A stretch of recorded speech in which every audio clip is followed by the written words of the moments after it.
Exams. Join Unacademy, India's largest learning platform, and get the best possible resources to crack CAT, GMAT, and in fact any management exam of your choice. My name is Anand Venkatesan, and I'm an educator with Unacademy. Let me tell you briefly about myself. I did my engineering from VIT Vellore, and I've done my postgrad from IIM Bangalore. I worked with one of India's largest FMCG companies, and in fact, have almost a decade's worth of experience in the education sector. I've been training students for a variety of exams at undergrad, postgrad level, all of which basically puts me as a reliable instructor for aptitude exams. I deal with quant and verbal sections, and successfully have written CAT and scored 99 percentile in both these sections. It's not just the test areas though. I'll also help students for the interviews prep, and in fact for overall personality development. That's the PI-VAT stage. Right, that's about myself. Here's a quick look at what the Unacademy platform offers. Just give me 1 second. Right, so I think the fair comparison in these COVID times is to see how does this platform fare when compared to let's say a classroom option, and I think the verdict should be that it offers you everything you need, because you get classes that happen, multiple instructors take classes at various frequencies, but no problem for you as a student. You get the access to multiple live lectures, some of them discrete standalone like singles, and some of them which would be more part of a course, more part of a larger plan, but there is no real restriction on a learner. You can attend as many sessions as you want. You get access to tests and quizzes. Trust me, for the past few weeks there's been like a burst of tests that's happening on the Unacademy platform, and which includes scholarship tests, which include mock exams, which includes topic wise tests, which pretty much any area you want to work on, and there is enough content here to get you going. I think structure is something that you basically, besides content and educator, the other thing you look for in an academy is whether it offers me structure. Does it help me plan my preparation out? Does it allow me a mentor who can handhold me through that process? Maybe clear up whatever bottlenecks happen, and that's also something that happens quite nicely on the channel.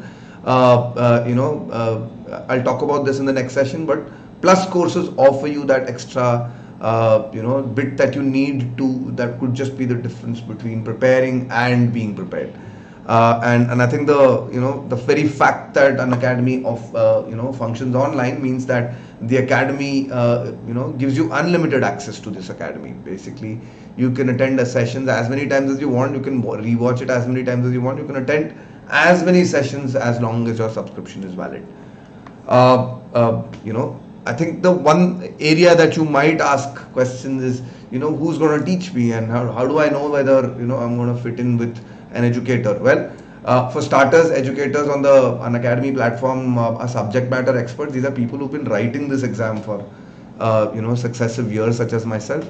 I think there's a basic vetting that happens by way of credentials and by way of past performance, but I think the real test is also that the fact that you can see each of these mentors has already been delivering courses for hundreds, thousands of minutes, and on the platform you can check out whether there are various things that help you get an indication of who's doing well, who's not, and besides those metrics, you can feel free to attend a live session and drop out at the drop of a hat. So essentially there is choice. You get to make the most of that. I talked about I did tell you I'll talk about the two kinds of courses on Unacademy that you can attend are called Plus and Special. Plus Special are free classes. All you need to do is register on the app, right? Create an account and you can start attending for free. But the obvious thing is that this is only on trial basis, and so eventually, if you like how the platform functions, you need to upgrade to Plus. And it's I think the advantages to the reasons to do so, the advantages with Plus are manifold. You get access to There's a batch that you can join, which means your preparation is regular. There are doubt session included within the plan that happens, and you can attend multiple batches. You don't need to restrict yourself to a single one, right? So many more options for classes on a daily basis, but also a lot of structure that you get for your preparation, right? You can see the kind of courses that batches that get created are not just quant verbal. There are you'll have various themes around which batches get formed. Are you looking for basics? Are you looking for advanced preparation? Are you looking at practice? Are you looking at a micro section within a micro topic within a section?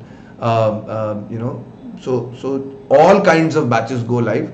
I think it's up to a learner to go and figure out, because there is enough and more that is made available for your choice. All you need to do to avail of all of this is subscribe to one of these plans. You can see plans go from a month to as long as big as longer duration as 12 to 24 months, and I think these are the ones that make the most difference, because trust me when I say this, give yourself longer, and the gestation period automatically means, remember, it's not so much an art. You can get better, you just need to find time and you need to involve yourself in the process of preparation, and I think not much is needed. And if you look at it carefully, there is not much in terms of the price per month metric is very the difference is very low, but the advantage is many fold higher, right? So think wisely, but choose a plan today. Unacademy also does a free scholarship test every Sunday, so another reason to be visiting the app on a Sunday afternoon.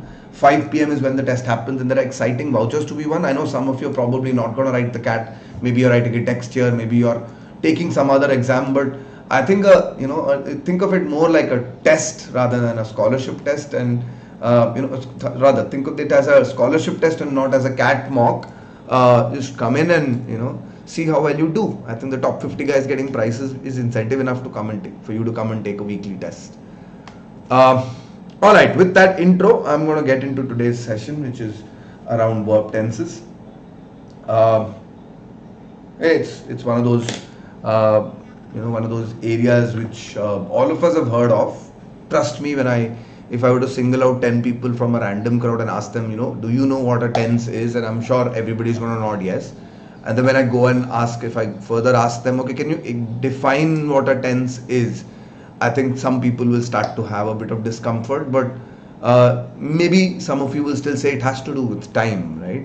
Tense immediately brings to mind time, because past tense, present tense, future tense. So there is a big element of time that you can associate with verbs. So tenses apply to verbs, and they describe the time at which the verb or the action that the verb describes, maybe the state of being for a person or a thing that the verb describes, but it tells you when that happened, right? So the time of occurrence, and so that much seems fairly obvious, but I think the plot starts to thicken when the moment you start talking about, okay, tenses also are not just about past, present and future. There's also simple tense, continuous tense, progressive tenses and so on, perfect tenses and so on. So I think an exam like the GMAT has a really good understanding of or tests your understanding of tenses very minutely, and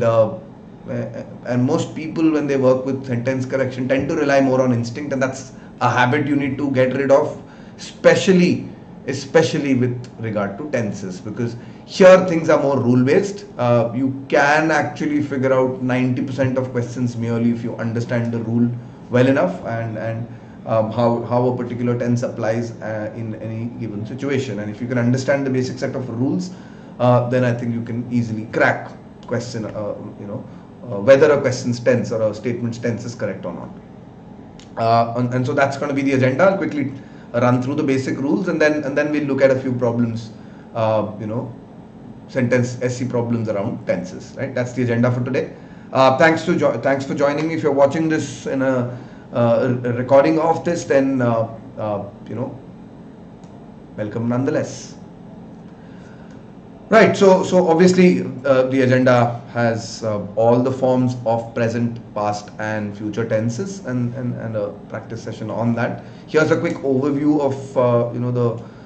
Sure, there are the table seems to show 12 tenses, but I like to think more in terms of 9 tenses, because those are the the basic 9 definitions or rules or applications that I need to be clear about.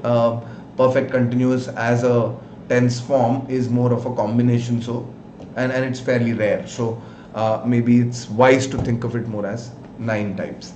Let's talk about these 9 types one at a time, one at a go. Here's the simple present tense. Besides, before I begin with my discourse on tenses, just give me a moment. Um, uh, besides tenses, verbs also have there are two other things that you need to know when you're working with tenses or you're working with verbs. These include not just the tense, but also the mood and the voice, as well as the person. Right? So, what do I mean? Well, mood, and you should start thinking modal verb, because mood basically in a sentence means there is an extra information besides just the action, right? And so that sets the mood for that sentence in a sense. Instead of saying that I woke up this morning, if I say I can wake up early, the mood changes, right? It's not just about waking, but it's about ability. Or if I say I might wake up late today, right? So again, might immediately brings into into your mind probability. It might happen, it might not happen. Okay, there's a chance. So you can ascribe various moods. So that's modal verbs do that. There's also voice, active versus passive voice, and I hope you guys know that active voice is in the active and the passive voice. I think the thing that confuses people sometimes is because when I ask them, okay, what's the difference between active and passive voice, all they seem to think about the most obvious reaction that comes about is that the subject and object get interchanged, right? So, but no, that's not true. In fact, the subject and object cannot change, right? Because if an action is happening, the person who or the thing that does the action has to remain the same. You can't really change that, right? But what you can do is you can change the focus on whether you're talking about the subject or whether you're talking about the object, right? So the focus of your attention, and hence this is the narrator's prerogative here. The narrator can, or the author can, choose to talk about either the subject or the object, right? I could say Ram was eating a pizza, and I'm talking about Ram, but the pizza was being eaten by Ram would mean that maybe the paragraph is about a pizza which happens to be eaten by Ram. So I guess that's the difference between active and passive voice. And the third thing is person. First person, second person, third person. I'm sure you guys have heard these terms. Essentially, think of them as if there's a conversation happening, it will usually happen between the first and the second person. So I and you will do the talking, but there's a third person who might be listening to this conversation, who's external to this conversation. So he or she is listening to our conversation. So I, you, he or she. In plural, this could be me, we, again you in the plural, but they, right? So that's the first person, second person, third person pronouns.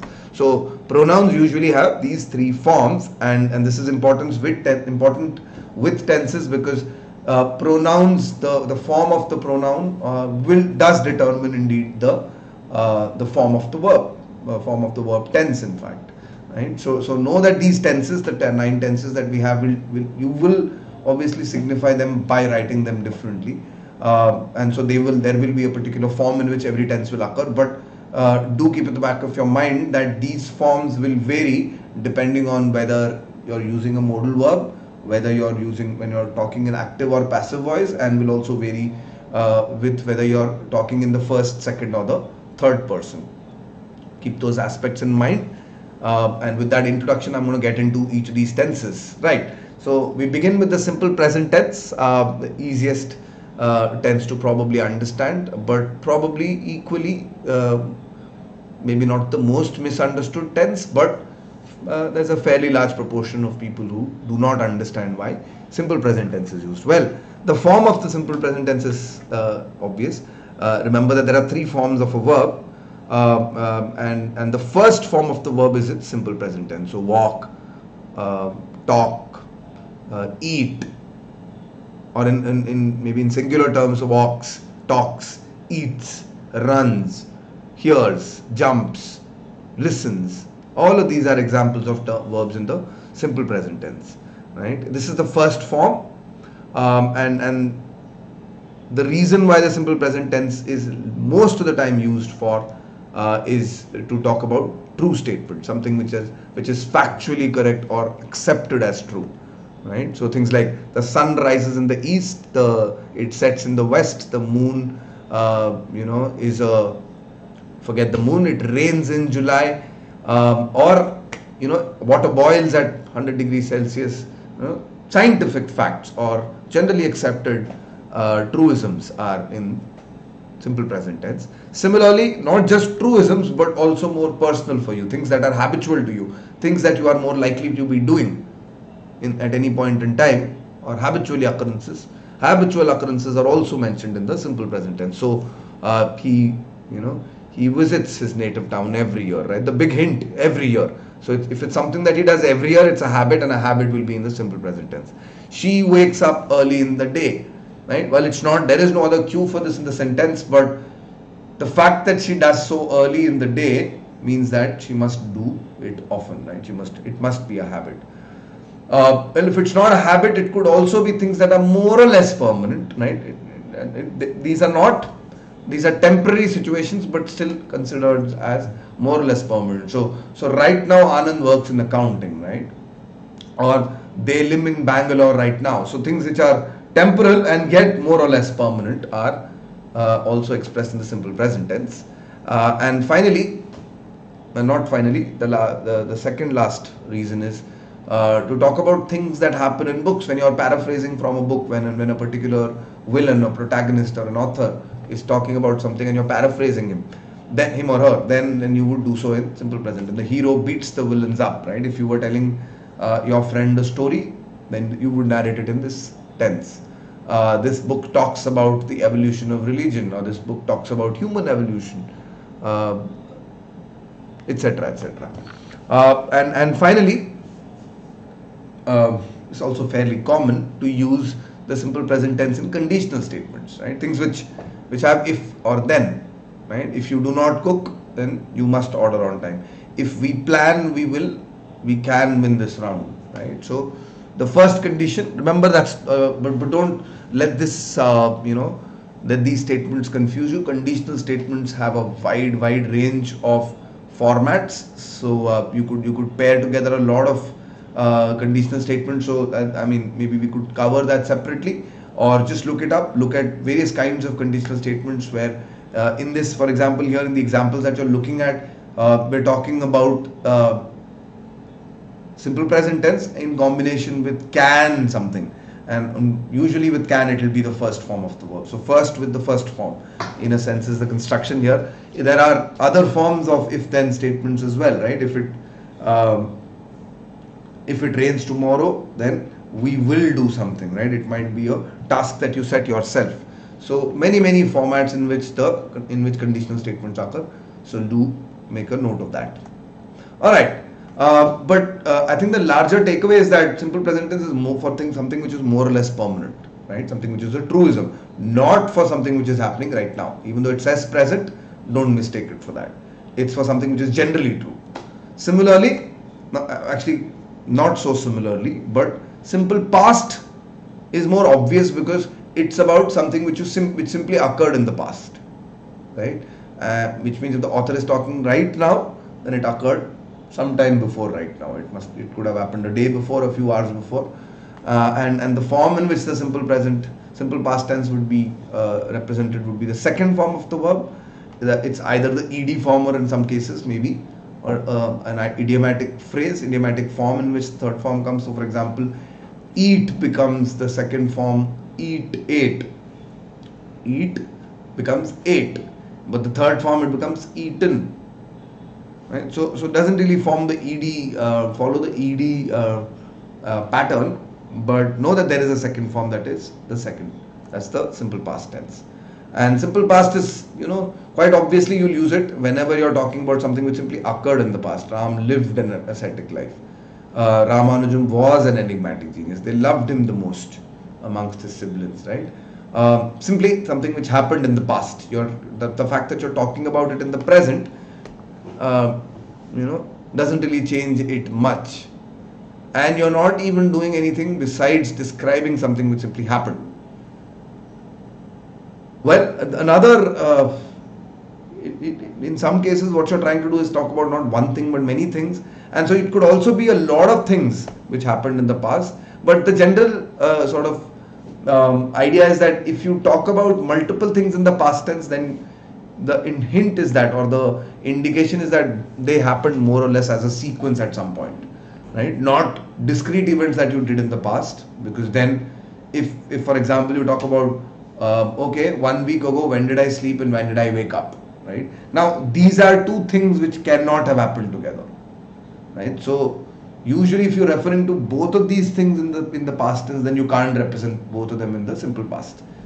Right? So, usually, when you're representing two or more verbs in the simple past tense, then what you're communicating is that I did them more or less at the same time. So, he did the dishes and washed all the clothes in about the same hour. She went home, she cried and consoled herself. Right? More or less a sequence of events. We ran through the fields, jumped the fences, climbed trees, played all summer. Well, a lot of things that we did in that summer. Yeah? So simple past, as the name suggests, is quite simple, and the thing that you're describing just happened. Right? And then there's the future. Simple future will be a prediction that you're making about something, an action, and the form in which it will be expressed is will plus the first form. So a future action or a promise, I will, right? Remember, you're setting yourself a goal. I will wake up early tomorrow. He will take the car. We will take the car for a spin tomorrow evening for sure. You're giving somebody a commitment, right? Or, whoever plays well will be the winner, right? So obviously, I mean that the action isn't happening right now, right? Or if it's not a prediction or a promise that you're making, then it could also be used with requests, right? Will you help me clean this up? Will she come for work tomorrow? Will you please quiet down?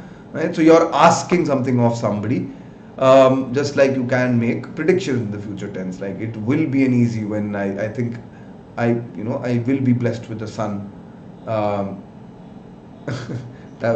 Excuse the typo on that sentence. I will be blessed with a son very soon. She will definitely have an ace up her sleeve. You can see that the commonality is either a request or a permission that you're asking, or you're simply making a prediction, or you're giving a commitment to somebody, and those are things that are expressed in the simple future tense. Right. So simple tenses are simple. How about continuous tenses, right? Verb plus ing is the form, and there is an auxiliary verb that comes along with it. Ram is, or let's use it with pronouns. Verb plus ing form is walking. Ram is walking. But with pronouns it would be I am walking, first person. You are walking, second person. He or she is walking, third person. How about plurals? We are walking, you are walking, they are walking. So you see that plural and the second person singular are all written in the same form, right? But it's the first and the third which could be different sometimes.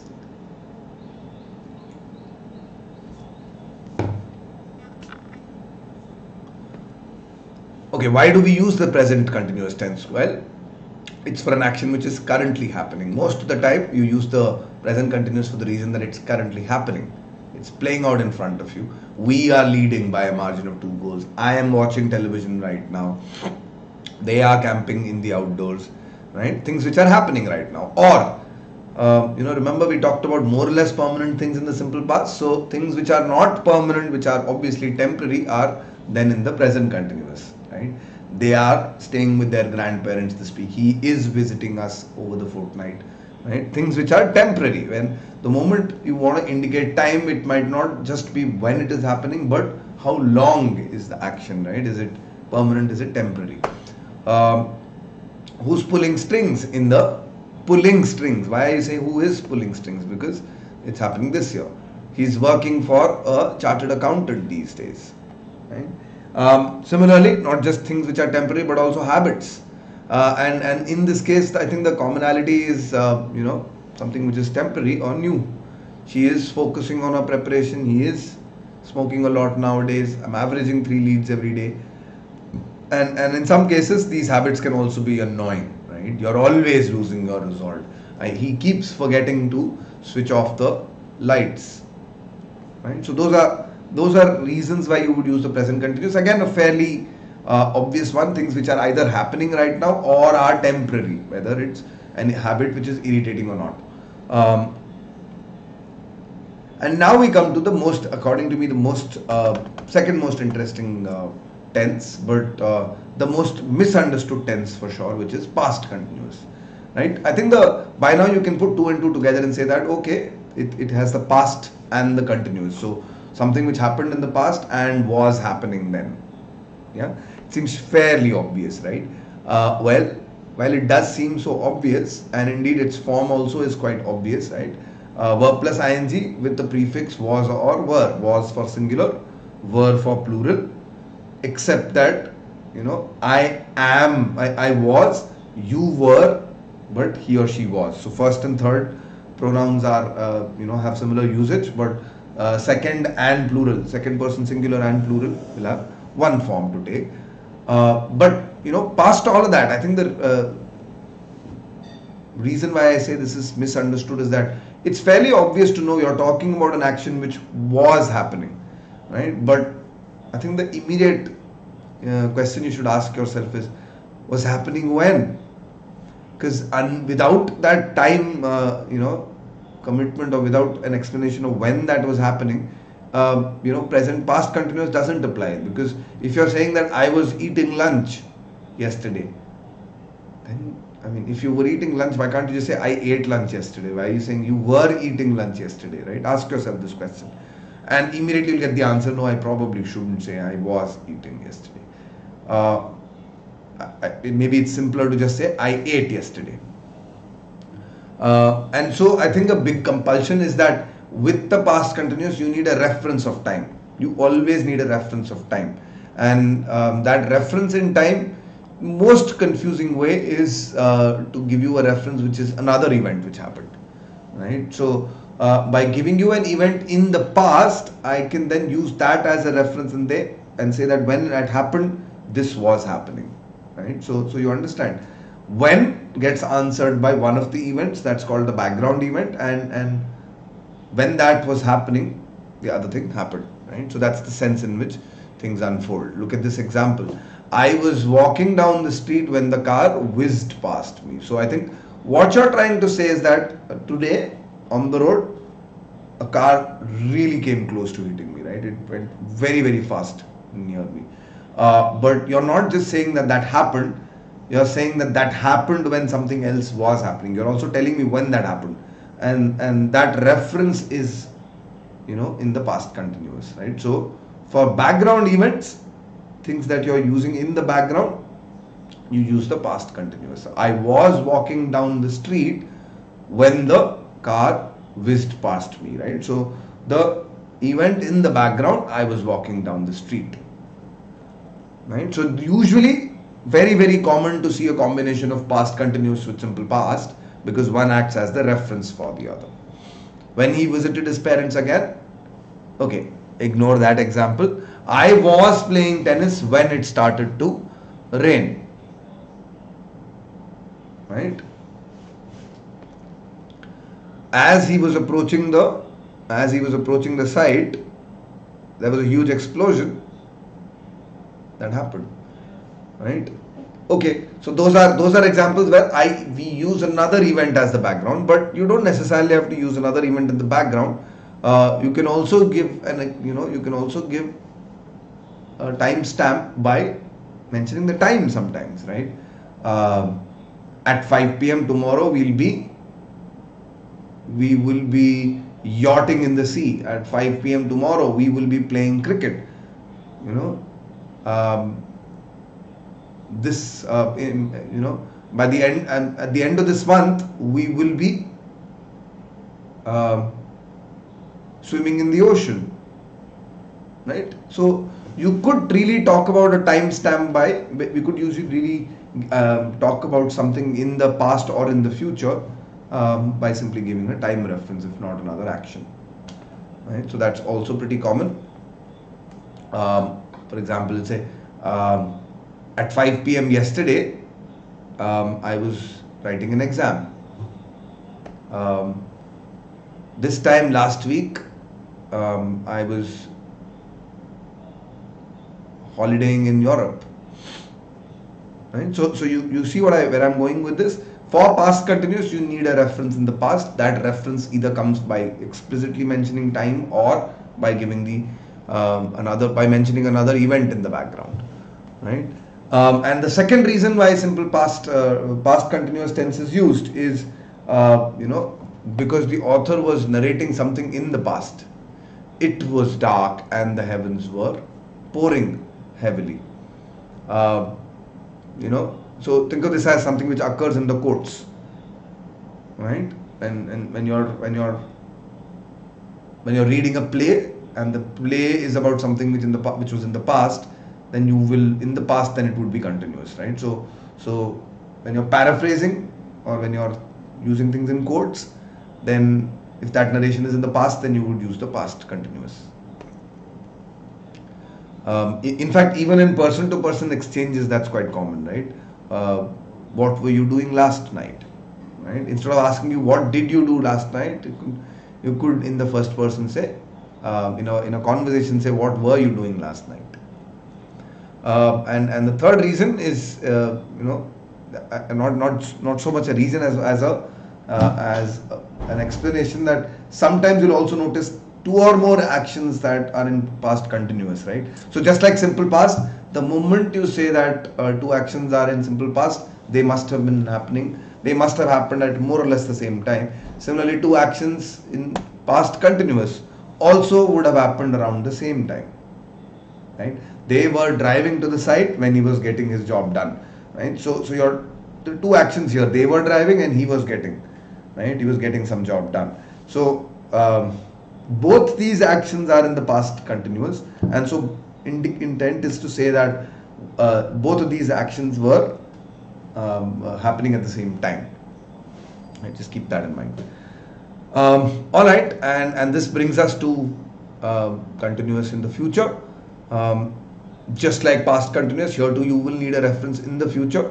The form that this verb will take will be will plus the form of the verb to be, will be, and then verb plus ing, right? I will be walking, you will be running, etc., etc. And the future continuous tense is used when a longer action is interrupted by a shorter action, right? By the time you finish, the big hint here is the word by here, right? By the time you finish, I will be waiting in the parking lot, right? So there is a longer action, which is that. So for example, if you're working on the computer and I just need to lock the door and come, by the time you finish, I will finish locking the door, right? So a longer action and then a shorter action. This is the one that will supposedly happen before you finish. Right? Another example for the same. Flight will be taking off by the time. I think the commonality is a second clause which comes either with by or with when. Or just give me a timestamp. Give me a timestamp in the future and say action was happening then. It will be raining in Delhi this time tomorrow afternoon. I'll be wrapping up the formalities. Or next week I'll be watching India take on Australia in the boxing, and that's quite. It's not next week, but it is next month, isn't it? And it could also be about things that are simultaneously happening. We will be doing this while our friends will be doing something else, right? More or less at the same time. I will be willing if you too will be coming. Right? So that's the future continuous tense. So we've talked about the simple tenses, and then continuous tenses. The difference between simple and continuous: simple, action merely happened either in the past or always happens, or prediction in the future. In the continuous tense, you're saying action is happening right now, or happened at some point in the past, or will happen at some point in the future, right? So again, these are easy to understand. And the final set of tenses that we look at are perfect tenses, right? Now perfect tenses are slightly advanced, because they don't just tell me when the action happened. They sometimes also tell me how long the action or duration of the action itself, right? But the form of the verb first, the perfect tense, occurs as has or have plus the third form. He has eaten, I have woken up, he has run in a marathon, right, etc., etc., right? So verbs that come with has or have plus the third form are called the perfect tenses in the present. And present perfect tense, in fact, forget present perfect. Perfect tenses usually are, not usually, but most of the time, perfect tenses denote the duration of an action, right? If you're not satisfied with simply saying that something happened or is happening, but you want to tell me how long it happened, then the moment duration comes into play, perfect tenses are needed or is needed. So for example, but in the present perfect tense, there is another reason, right? In the present perfect tense, sometimes the action itself might have occurred in the past, but the doer continues to feel its effect, right? So for example, when you say that I have lived in the past in this house for 5 years, then I might not be living here anymore, but I still know my way around. I think that's the sense that you're leaving the reader with, right? I have lived in Gurgaon all my life, right? Okay, or the fact that you're saying all my life seems to suggest you still live there. But when you say, for example, that yeah, I have lived in Gurgaon. If somebody asks a question and say yes, I have lived in Gurgaon, it doesn't immediately mean that you are living in Gurgaon right now. But I think the intent is also to say that yes, I know the place, right? So something in the past that has an influence in the present. We have waited for an hour already, right? You have earned our trust, right? But I think the larger commonality is that these also seem to have duration, right? For an hour, in the past week, for 3 years. So usually words like since or for, which are always accompanied by duration, by time, will almost mandate the perfect tense, right? Since 2015, we have never visited Goa. I have waited for over a week, right? He's been working on it for a day now, right? So while these are the two, major reasons from a perfect tense angle, from a present perfect tense angle, there is another, another way of saying that is just to say, instead of duration, even if I say I have experienced the city lifestyle, it means that I have done so in the past, right? More such examples. But I think in the present perfect tense, I think there is a big reason to use it in the perfect tense is to say, okay, it might be in the past, but I continue to feel that way, or I still know what that feels like, or I still carry an impression of that. Or sometimes it's merely mandated because there is the duration with since, for, or when.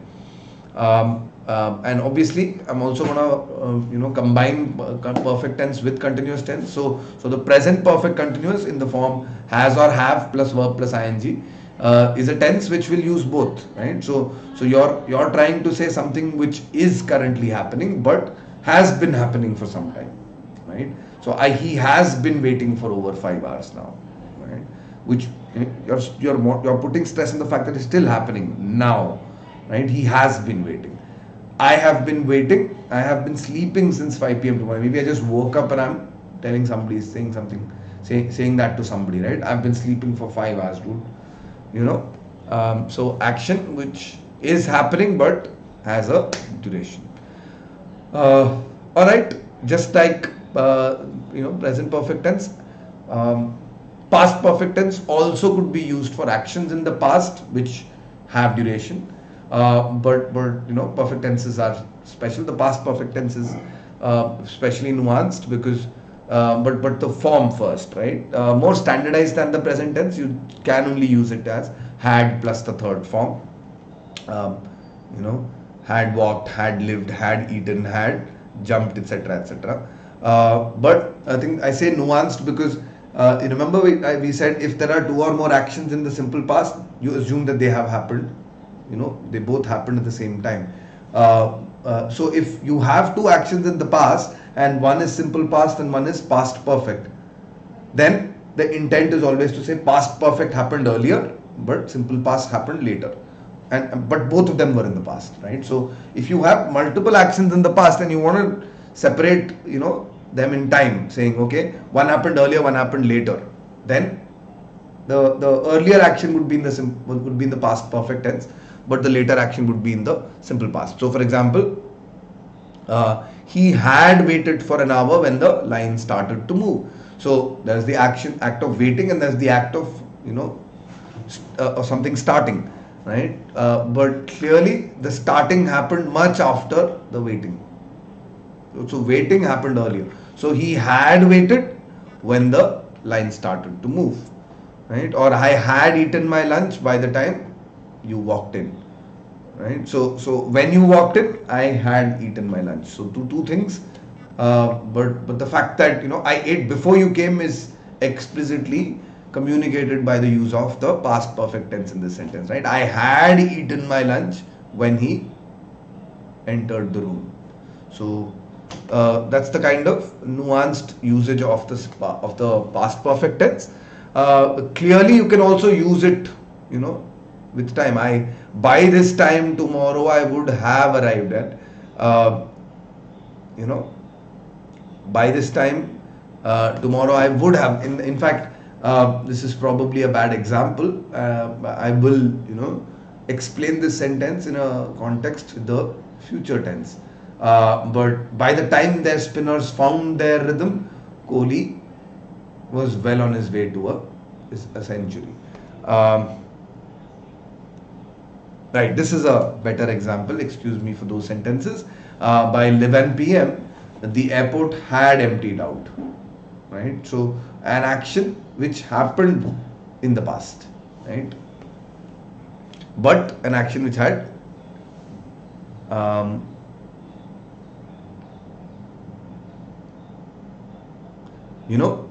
I think the intent in the last sentence is at least to say that it's a first person account. So if Ram says to Sham, then you say by 11 p.m. the airport had emptied out, right? We could maybe have said was empty.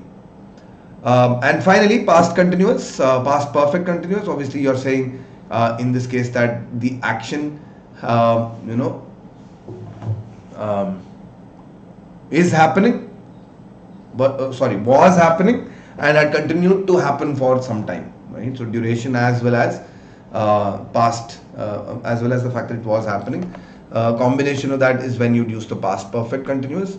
So the pressure had been building for some time when a wicket finally fell. You can see that the combination of continuous with simple past continues to happen, right? A wicket fell, simple past.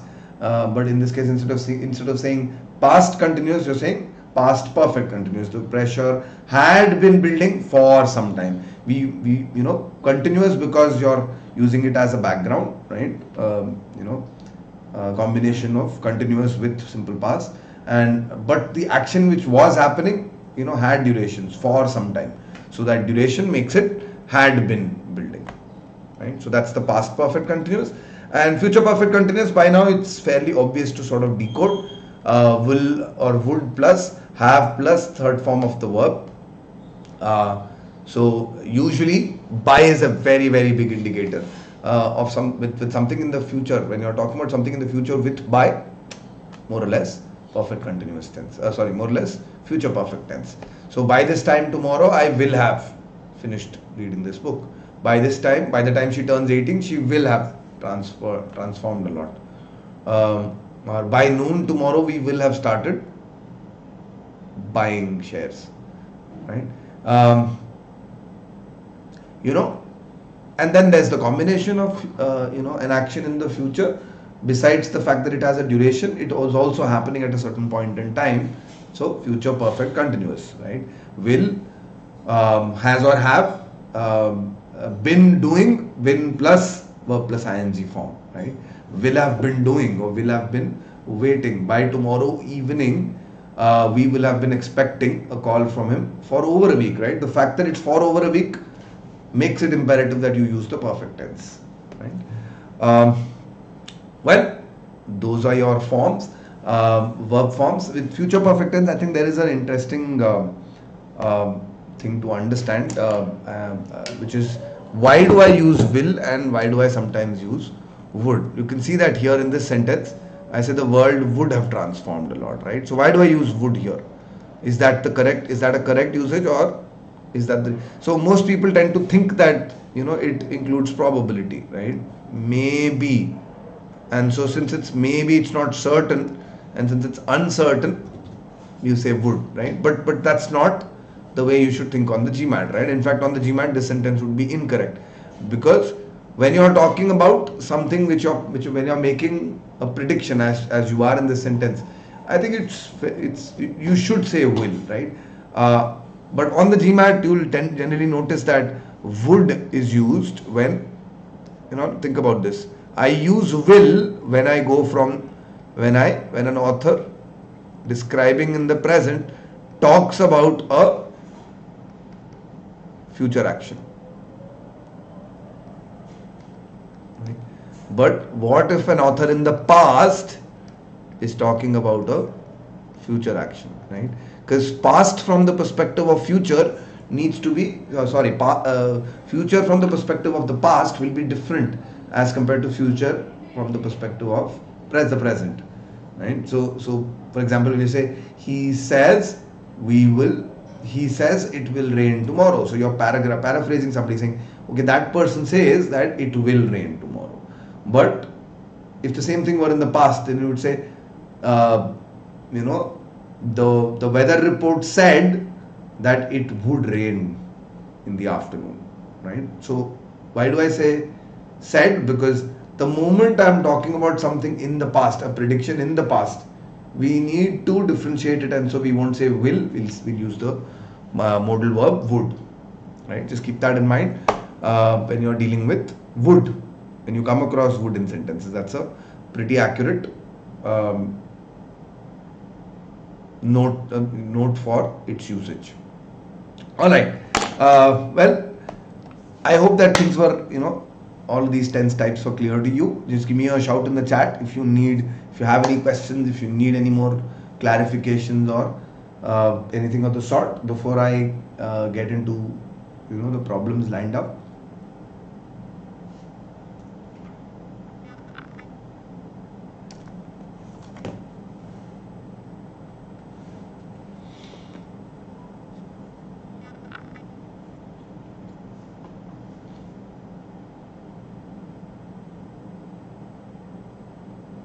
Alright, seems like none is forthcoming. Okay, I'm going to move on to the first question here, right? Showing up on your screen, I hope. Let me give you a minute to think about this.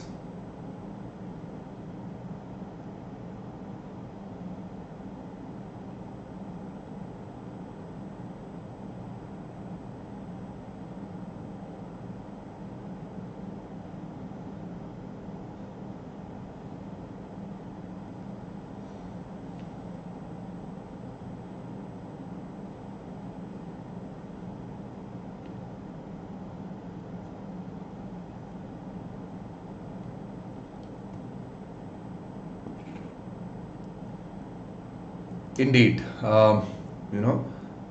according to Stephen Hawking, even though there is a attribution here, there's a phrase which says according to Stephen Hawking, but the general statement being made here is a scientific truth, the Big Bang theory, But the moment you see for, you see that okay, it's something, it's an action, it has been debated for several decades. This might confuse you, right? The fact that whatever we're talking about has a lot of duration, right? But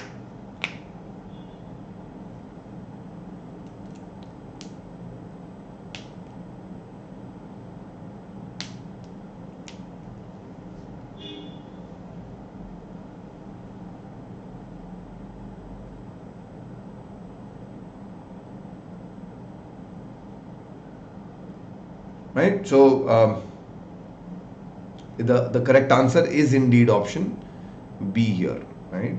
It was debated.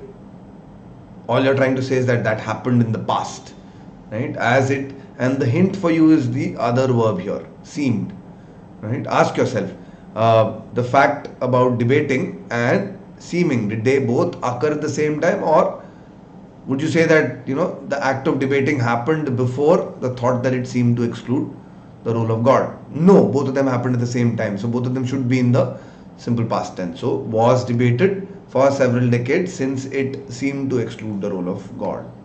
Right? So good answer, surely. Right, here's the next question. Showing up on your screen. Tell me what you would mark.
Right, okay. Have an answer to this one.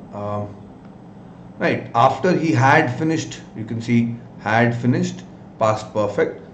Ralph would be going to the daughter. Now, would be going, this should raise a few flags. Be going is past, is continuous.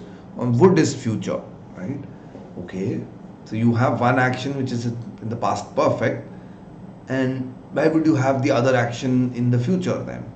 Right? In fact, if you know your tenses correctly, then past perfect you usually, if you have two verbs, one in the past perfect, then usually you mean that the second verb, which happened at a different point in time in the past, would be simple past, right? That's the usual way of saying it, and that's what option D does, right? If you compare it, like original sentence, what's the tense?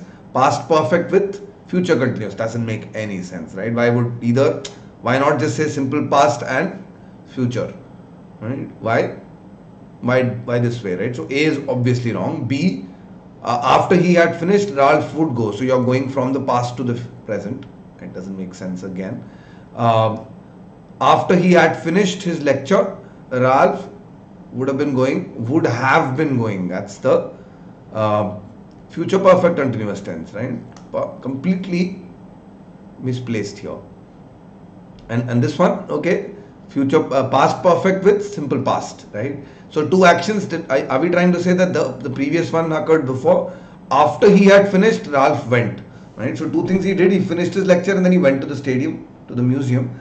But he obviously did the first one earlier, right? So yes, D sounds right. And if you use past perfect with past perfect continuous, right, then problems, right, problems galore, right? A seems to indicate it both happened at the same time, and B, it also is missing the reason for using the continuous tense in the future. You need another reference event, and usually the reference event has to be in the past continuous, not past perfect continuous. Sorry, has to be in the past tense, simple past tense, and or it could be a time reference, and that's not available here. So correct answer is indeed option D. Right, here's the next question, question number 3.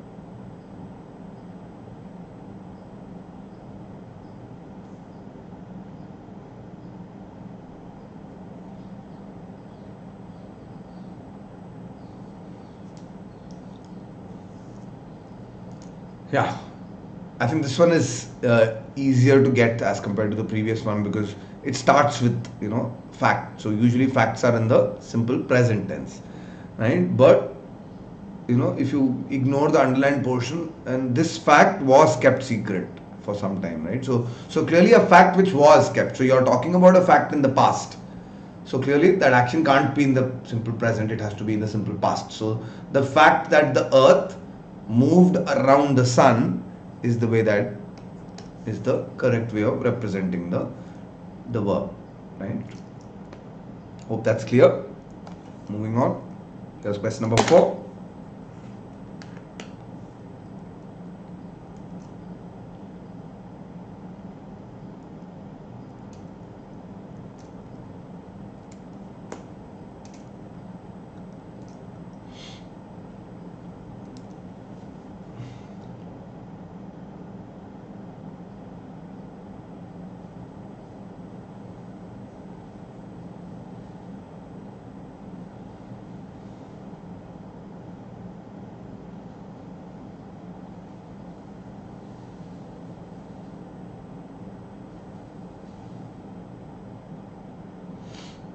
Yeah.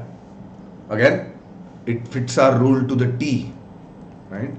Um, since the early ages. So you're talking about an action with since, and I mean, if there isn't a bigger hint than the word since or for when it comes to perfect tense. So the moment I see since, the early ages, since the 1920s, since Christmas, uh, yeah, I'm going to tell myself that the perfect tense needs to come into play. And with just that thought, if I look at the option choices, then the one that strikes me is the option D, right? Since the early ages, man has been searching for a metaphysical principle which would give an account of the entire empirical world and which would help clarify or resolve the abstruse questions regarding concerning speculative philosophy. Right. Okay, here's the next one, question number 5.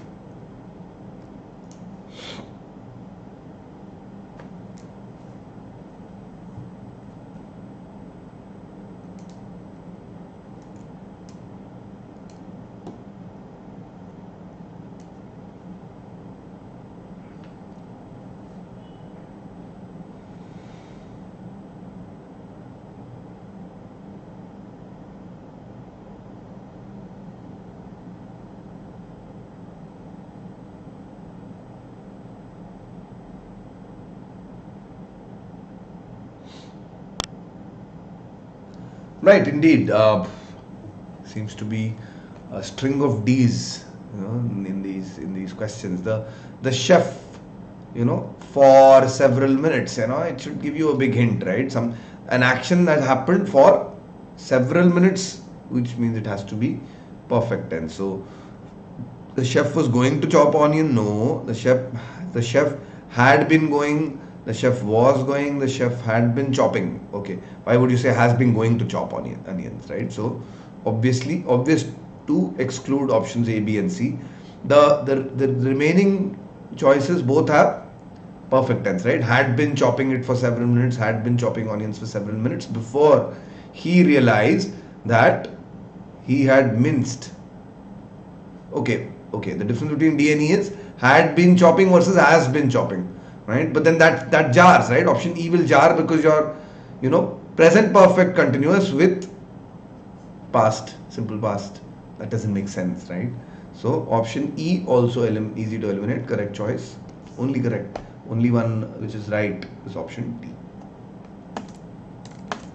Okay, here's question number 6.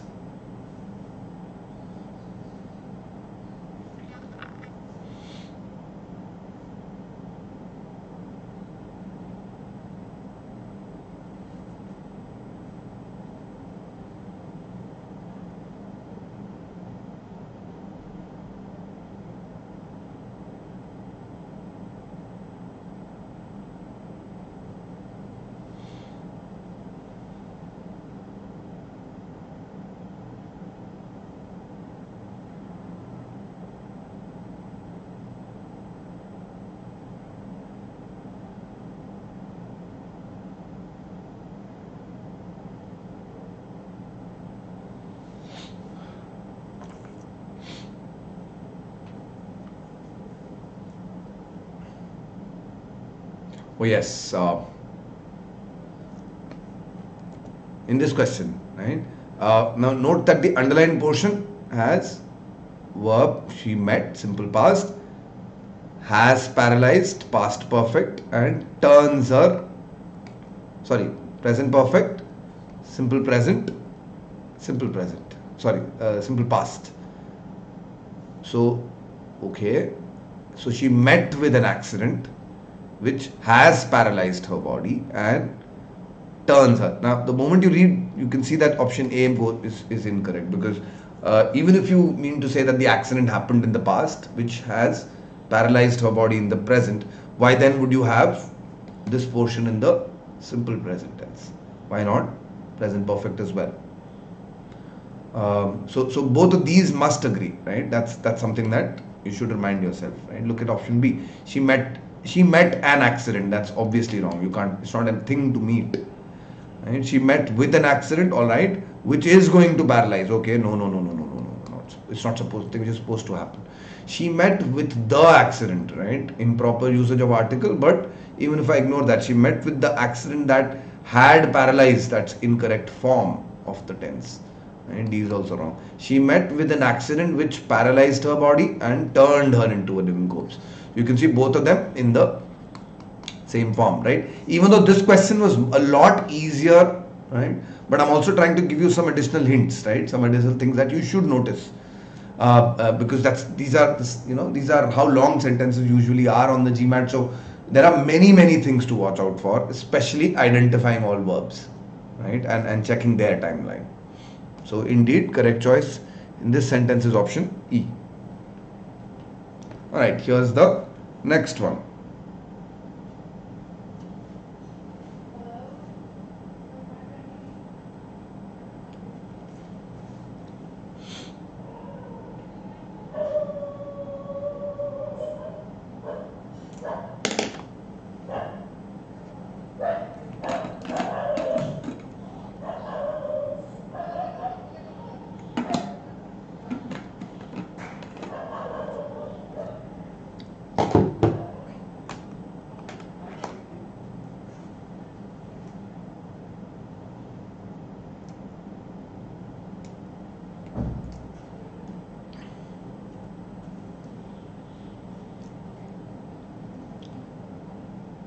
Yep, indeed, Shaurya. In the narrative, it's a big hint, right? Because you're talking about a book and something that a character in a book does, right? Usually, when you're talking about a character in a book, uh, there's one, tense to consider. Simple present tense is usually associated with that. He says or she says, but in this case, what that character says is talk about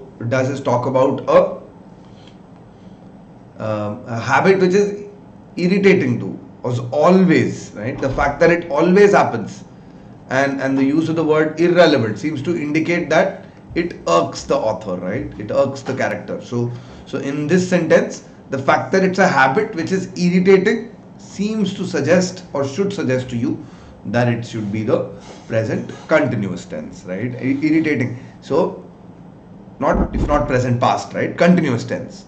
Annie, the correct answer here is, in the narrative rodeo, Annie was always asking the protagonist irrelevant questions, right? The fact that it's an irritating habit which always happens means that it will be present continuous or past continuous. Okay, let's go over to question number 8.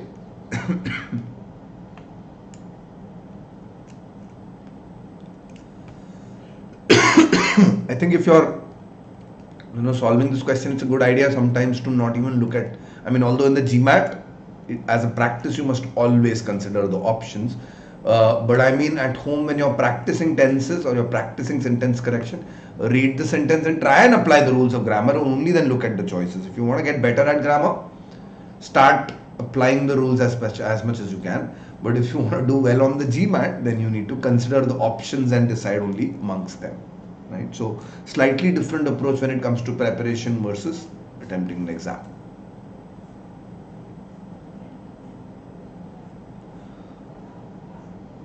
Right, so answer to this question is indeed option C, right? By the time, right? So first of all, there's a reference here. By the time, what happened?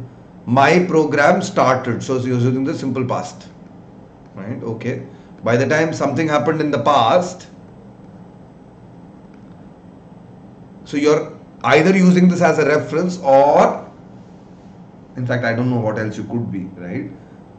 So if you're using this action as a reference, the fact that a program started means that the other action should be in the past continuous. But, right, it could also be, if instead of past continuous, instead of using it as a reference, you could also have another action which happened even earlier. So, which is the correct answer here? By the time my program started, I had drunk. So there was an action of drinking, but the action of drinking happened much before the program began, right? So to show you that difference in timeline, option C, that's the best job, right? Which is to stack up simple past with past perfect. Correct choice is option C. Right, moving on. About ninth.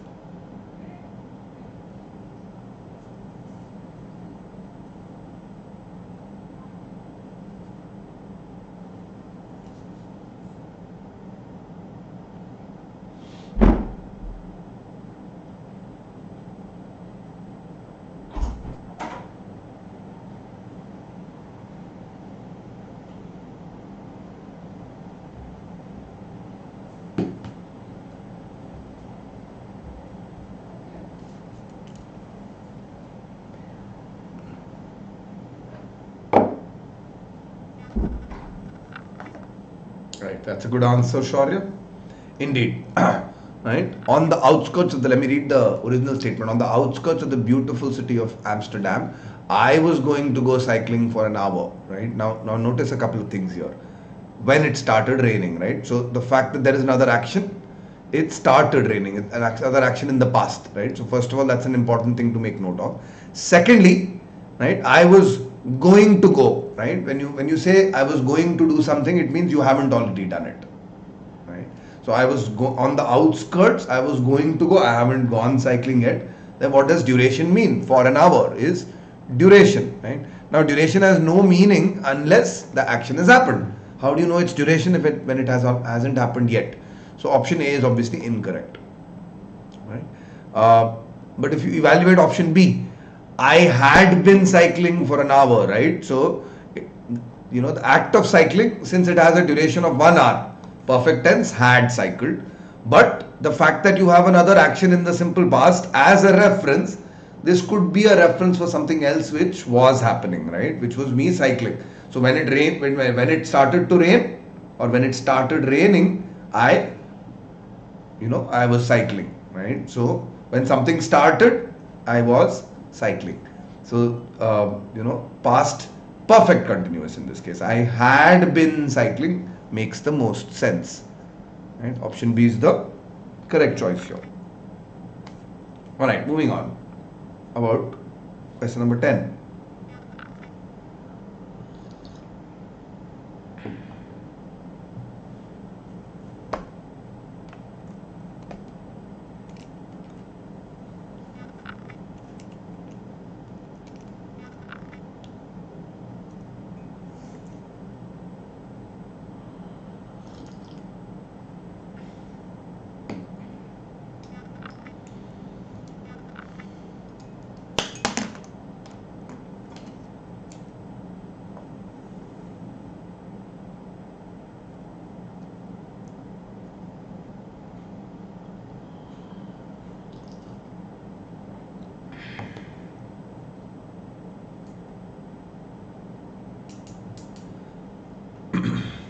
That's a very good answer, Shaurya. Correct choice. Okay, before we go on to the correct choice, let's read the original sentence. By the time the meeting is over, right? You're talking about something which hasn't happened yet, right? You're predicting this by using the simple present tense. First of all, important to note that the simple present tense can also make a prediction. So in this case, you're saying by the time the meeting is over, the committee was and have can't occur together, right? So that's straight away out of the window. But I think it raises an important question: past versus perfect, right? So do I need to use the past perfect tense, right? That's the question. Let's read option B. By the time the meeting is over, the meeting. So remember, since you're saying is over, you're narrating in the present, but you're making a prediction about the future, right? By the time the meeting is over, the committee will have argued. Okay, what are you saying? You're also making a prediction in the future. Will, but you're making that prediction with have, as if to say that the action is not immediate, action is not, it's not something that happened at the same time as the meeting, as the prediction, but it's something which would have happened for a duration, right? So will have argued about something, right? I mean, over a period of time, right? So the fact that the action in the future that you're predicting had duration is represented by the perfect tense. So option B sounds nice, sounds correct. About C, by the time the meeting is over, the committee will going to, right? Continuous tense with no reference. Even if you consider the reference to be by the time, that itself is a prediction, so it can't be a reference. Incorrect choice. About D, by the time the meeting is over, the committee will had. Okay, that's that's a tense that literally never happens, right? Will and had, even in the past perfect,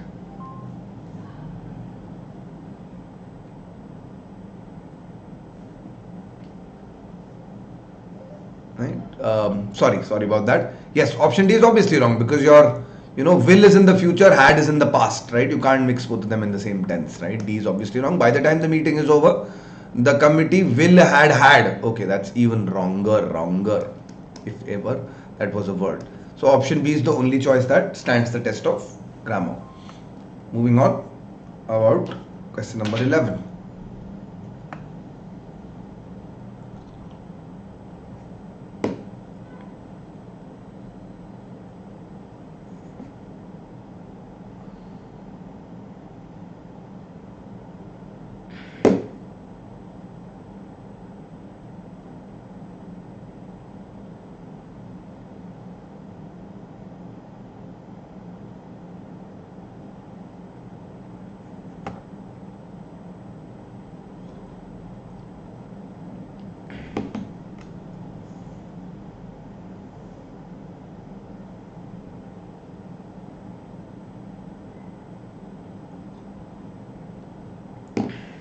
Indeed, correct choice. I think an obvious one, because of the way the other options are staggered out, is option E, right?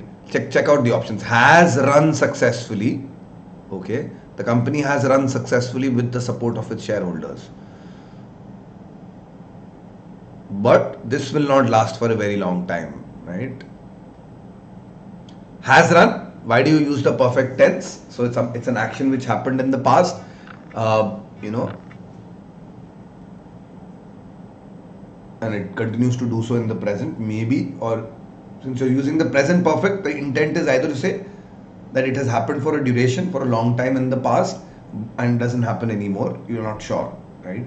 But the follow-up sentence seems to indicate won't last for a very long time, means that it's still happening, right? So maybe you're better off using the continuous tense, right? Not just the perfect tense, but perfect with continuous, which would tell you that it's still happening, right? So the company has run successfully. I think has been running successfully. I would prefer that.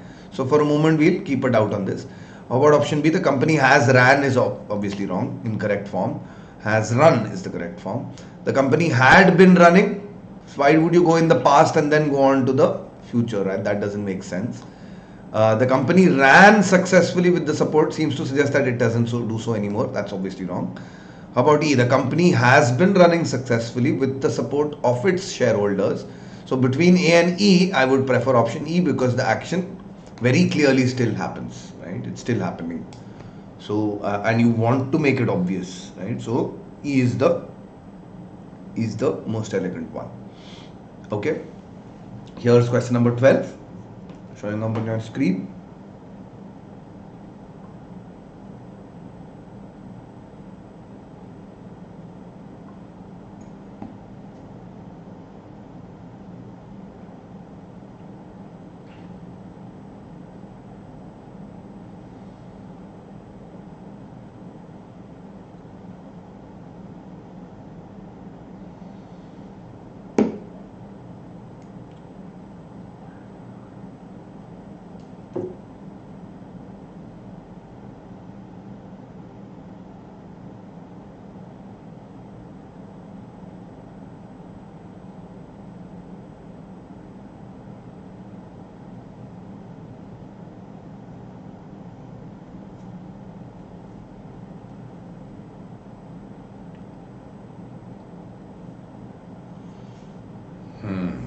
Okay.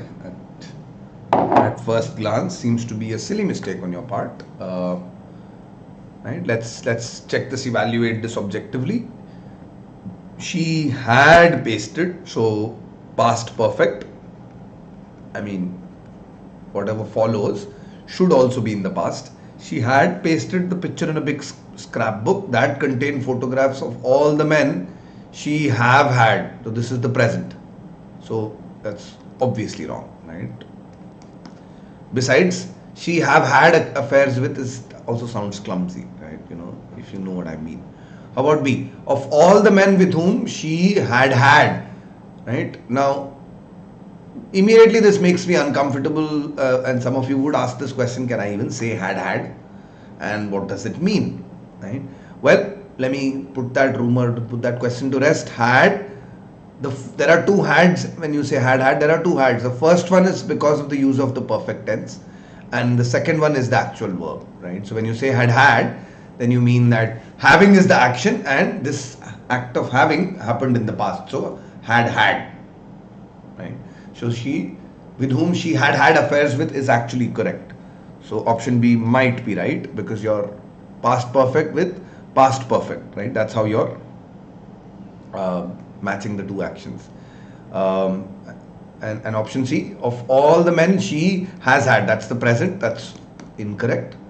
Of all the men she have, right? That's incorrect usage of the. You can't combine past with present, right? Of all the men she had affairs with, right? Now,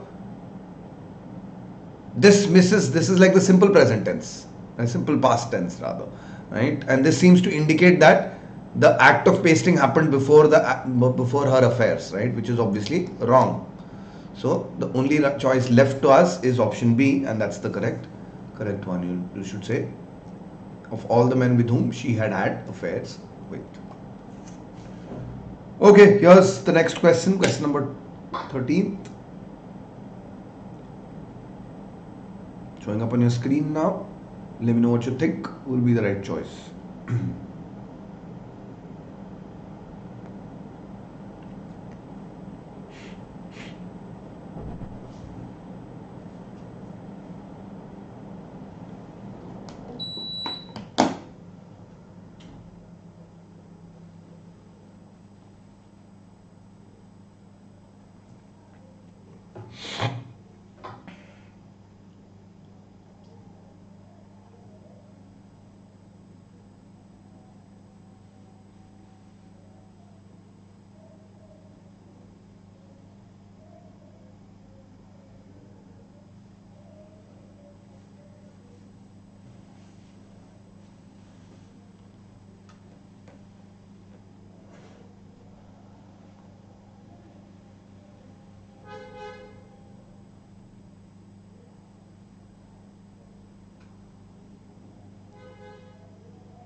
Yeah, this question is actually a tricky one, to be perfectly honest with you, because I think if you look at it objectively, A and C could both be right, right? And indeed, I also would prefer to mark option C, although the listed answer here says A, right?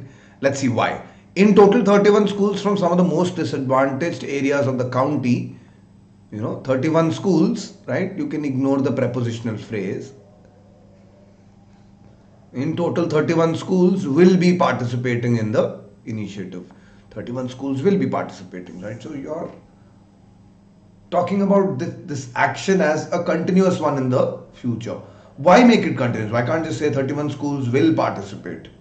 Right? That also sounds right. Why would you make it continuous? In fact, with continuous, you would probably need a time reference, right? Which is why I think C is better.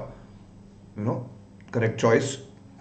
C, but A would be fine if there was, a reference in the same sentence, right? So, prefer option C slightly over option A. All right, next one, 14th.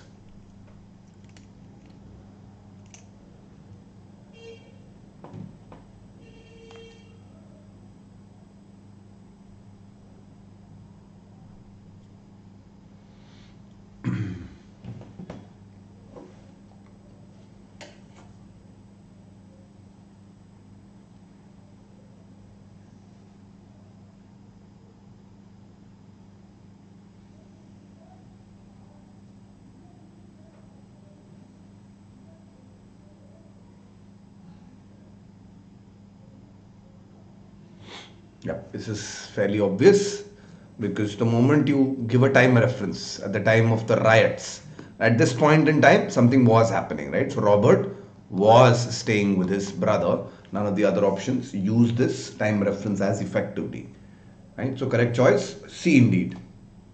Okay, about this one, a sentence about the great blues vocalist B.B. King. If you haven't heard him already, it's a good time to start to do so today.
So very good answer, Shaurya. Indeed, the correct choice to this question is option A.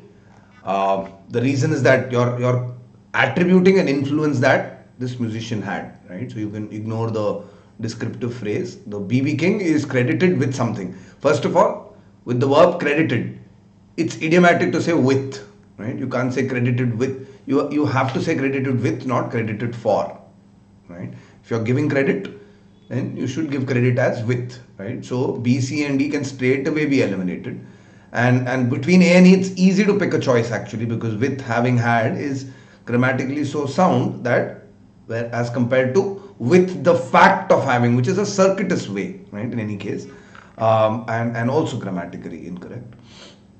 And so notice that, by the way, he is credited with something, right? So there should be a noun form here. Indeed, the uh, gerund form here, having had, right? So verb plus ing, that acts as a noun. So it's a gerund here. So having something, right? Having what? Having had a great influence, right? So this is it's like saying having learnt all the maths or having learnt all the tricks, right? So it's quite common to describe a thing as beginning with having, right? And that's the form that this sentence uses. So correct choice is option A. Here's question number 16. And quickly sort of run through the remaining five rather.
Right. So the grammatically correct choice is option B.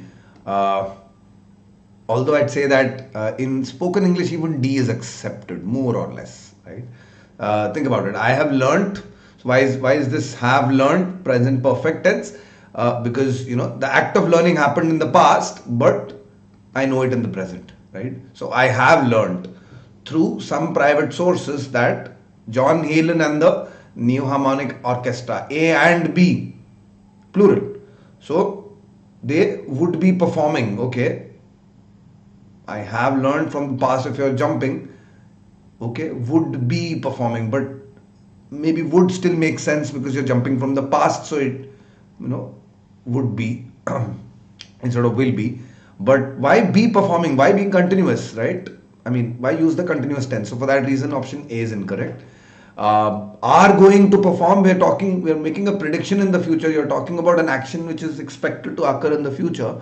But you can remember, you can do that with future tense, or you can also use simple present or present continuous, right? My train arrives at 5 p.m. tomorrow, or my train is arriving at 5 p.m. tomorrow is as grammatically correct as my train will arrive at 5 p.m. tomorrow. So are going to perform is grammatically sound, but so is D, right? Also in the plural and continuous, right? But the difference between B and D is that D seems to use it, present continuous as a future action, but B is very explicit in saying it still hasn't happened, right? Are going to perform seems to indicate that yes, it's not, we're still in the prediction mode, it still hasn't happened, right? So B is better than D when written. The other choices are not. Okay, in the interest of time, I'm going to quickly move on to maybe one more question. So 17th, and we'll stop at this one for the day.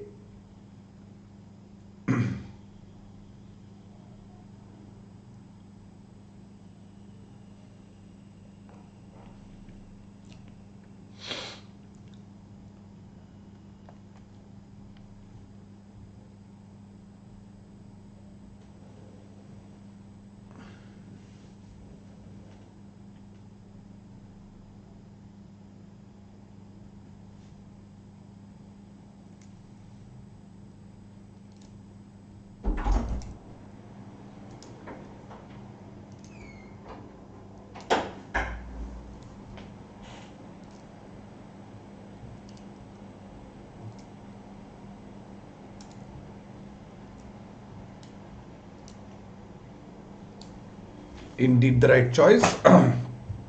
The increase in the number of shipments suggests that trade should continue. This is more like a rule. That's wrong. Suggested in the past, suddenly, why would I say suggested that something should happen, right? So, also incorrect. How about she suggests that? Something suggests that trade will continue to grow in the future months, in the coming months. Yes, sounds right. Suggested again in the past that something shall happen in the future. No, wrong. Suggests that trade is continuing, right? Okay, present and present continuous. Suggests that, which means uh, is continuing to grow in the coming months. The prediction in the future with present continuous is incorrect, right? So correct choice, the best choice in this sentence is option C. Suggests that trade will continue to grow, right? All right, so that's my time. Thanks a lot. I hope this was interesting, as interesting as it was for you, as it was for me. I hope that you got to learn about tenses, but do try and visit the app. Do try downloading the app and checking out how it works. It's a beautiful app. It gives you plenty of flexibility to learn in a language, to learn on multiple devices. It's interactive. Because it allows the educator, you to ask the educator questions at any point in time. In fact, even plus sometimes there is an entire session dedicated to doubts that you can ask. So yeah, I think there's a quite a bit of interaction that you can get on the Unacademy app. You can obviously take tests and download the content in the form of PDFs, and all of that comes your way if you subscribe to one of these plans, right? And I'm going to specifically highlight my reference code at the bottom. That's AV01, which gives you a 10% discount off any of these courses. I would recommend that you go for a longer term plan, for the simple reason that you need the support of the educators, not just for the written test, but you know even for the subsequent rounds, for multiple exams. So I think it's just a wiser choice, right?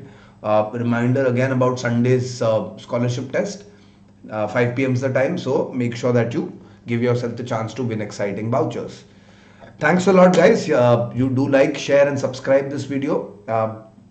I will see you guys over the weekend, but definitely through the week, Monday, Wednesday, and Friday, all this month. We're going to be discussing nuggets around GMAT. So do catch me on Monday at 4:30 p.m. Thank you. Have a great day, and bye bye.